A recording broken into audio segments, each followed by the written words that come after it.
Okay, so I'm here with Kelly Pavlik. A pleasure to see you. As our viewers know, you were dominant in the middleweight division for a number of years, from 2007 till 2010. Yes. And now we are back, and we're seeing middleweights being thrust back in the spotlight. Is the middleweight division starting to become a glamour division once more? Is it starting to return to the prominence that it had when you were a champion and Sergio and all the other great middleweights? I hope so. It depends on the fans. It's hard to explain this. A lot of people that like big boxing people. Canelo is not a middleweight. Right. You know what I mean? He's fighting at it, and maybe if he pending what happens at this fight, and if he stays at middleweight, then he becomes a legitimate middleweight. Unfortunately, there hasn't been. Most of the people coming up, you've had Sergio Martinez, you have Miguel Cotto, you had these guys who are not really middleweights that wanted. Triple G, fought Kell Brooks, who actually jumped up from 147 to have that fight. So I think that's where it's kind of denting the middleweight division a little bit. These fights could make it happen though, because it's kind of crossing over to the mainstream fans too. All the build up to talk about it and not happening, and now it's finally happening. You got one more guy too. I think what's his name, Charlo Charlo coming up to middleweight. Again, now here's a guy coming up though. But if he can stay at middleweight for a period of time and become a middleweight, I think it's good. So we'll see. Middleweight division is always going to be the middleweight division. It's always going to be one of the premier divisions, and you're always going to have some great fighters at that weight class. So. Touching upon what you said with Canelo, the kind of flipping around to different weights, fought against Miguel Cotto, who fought against Sergio Martinez, who was a lineal champion. How important is a lineal champion too? Is it still important to be the man to beat the man to be the lineal champion, or is it just about the belts? I think so. I mean, I think that's why they have the ring belt, which is kind of you get that, you're the undisputed lineal, you're the main champ of that weight class. In other words, whatever lingo people want to throw in there, that's what it is. And I think that's important. But I think also with these other ones, why I like the other sanctioning bodies is because it gives some other guys and other talents a chance to be a world champion, and it gives more chance to see other big fights happening. If you make one good fight, okay, for instance, you got the welterweight division. Why just have to wait a long time to see Earl Spence fight Porter, and then Thurman come over and maybe fight Crawford now who's moving up, when you could maybe watch Crawford fight Porter, and you could watch Thurman and Spence. You know what I mean? So that's where the different belts give you the opportunity. Unfortunately, we have not seen too much of it happen that way though.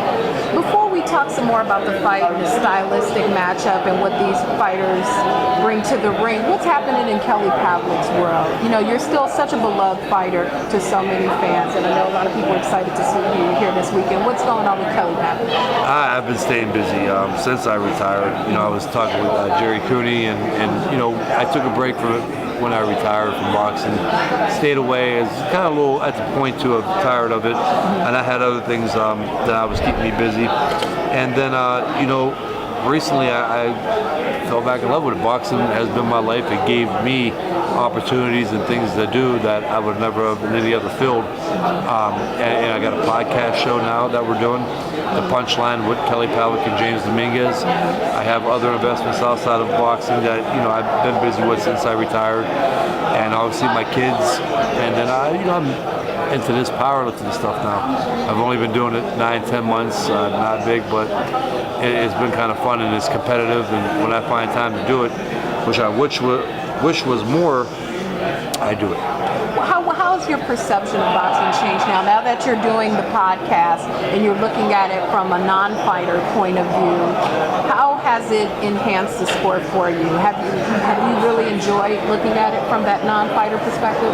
Yeah, I have, but I still look at it from the fighter's perspective. Right. It's what's great about it is my co-host kind of does it from a not knowing much of pro boxing or how it works or what it's like fighting, and then on my part of it is the behind the things that go into it, and it has been really fun. I stay away from negativity as we're I didn't like the media when they always harped on stuff. Right. But no, it's been really fun. You know, they're starting off. Been some bumps, and we're still learning. When we're early in the process of the show, 7-8 months. I thought it was going to be easy at first. So, buy the equipment, let's do this, and we'll get on YouTube and do it, and it'll be easy. A lot more to it, and it's been fun though. It really has. Switching back now to your boxing IQ, let's look at the fight at hand. We have Canelo, we have Triple G. Both are aggressive fighters. Both have their own definition of what Mexican style is. They both like to trap and walk down and connect with power. Canelo likes to counterpunch. What style? How stylistically is this fight going to look? Is it going to be a stylistic nightmare? Will their styles be compatible in your opinion? Stylistically, how do they fare? I think the style that each of them have makes for a very entertaining and tactical fight. I really do. I think Canelo could stand a good chance, and I hate saying this because my luck, Triple G is going to come out and throw 95 punches around for every 12 rounds, all 12 rounds. But watching Triple G in his last two fights, I noticed him tired, early on. In Kell Brook, I seen him after 3 or 4 rounds shaking his arms out. He didn't have the snap on his punches, none of that. Canelo looked sharp in his last couple of fights.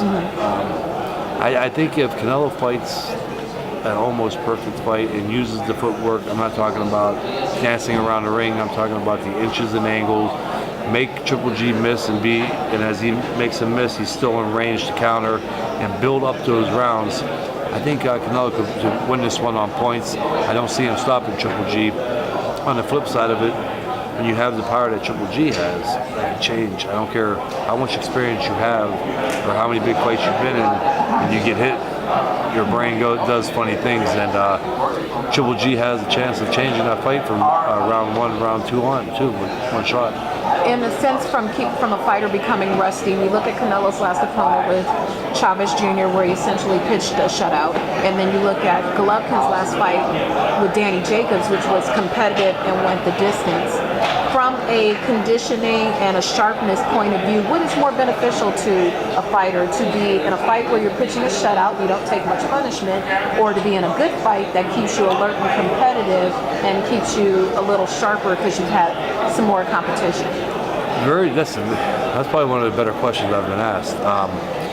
It's always good to go without being in a war or taking less damage. It's easier on the body.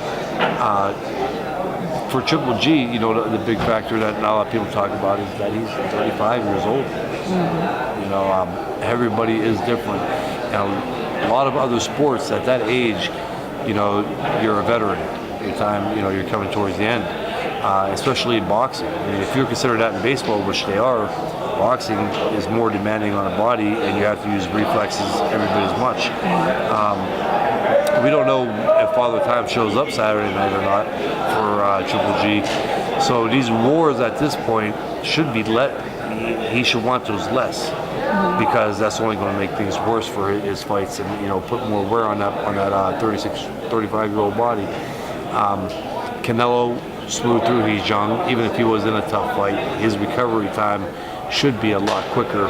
So, it's a really good question, but I think what comes down to it is what's going to make a difference is age and youth. And unfortunately, the older one had the war, and the younger one had the walk-in.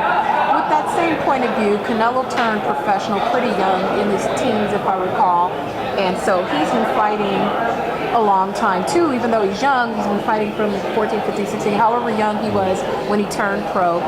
Golovkin had a jillion 300 amateur fights. Is it still a matter of the age? How does the wear and tear affect them? Even though they've been fighting for the same amount of time, or they're different ages, but they've had probably equal to amount of fights, just in different spans of their age. Again, when it comes down to boxing, my big thing, I wish I had more time. I really try to break things down. Yes, Triple G, amateur, having a lot of fights, everything else. That could, you get burnt out on boxing, but you get more so burnt out because you have all those amateur fights at a really, really young age. By the time you turn pro, you're kind of done with boxing. You got to remember too, Canelo, yes, he had a lot of pro fights, but those were early on fights. A lot of them were in Mexico. A lot of them were fights that he was able to win, and he was a baby. So the youth again is a big part of that, and Canelo, I think that's going to be to his advantage. The fights and experience that he's had, it didn't take a wear on his body. So. And one last thing.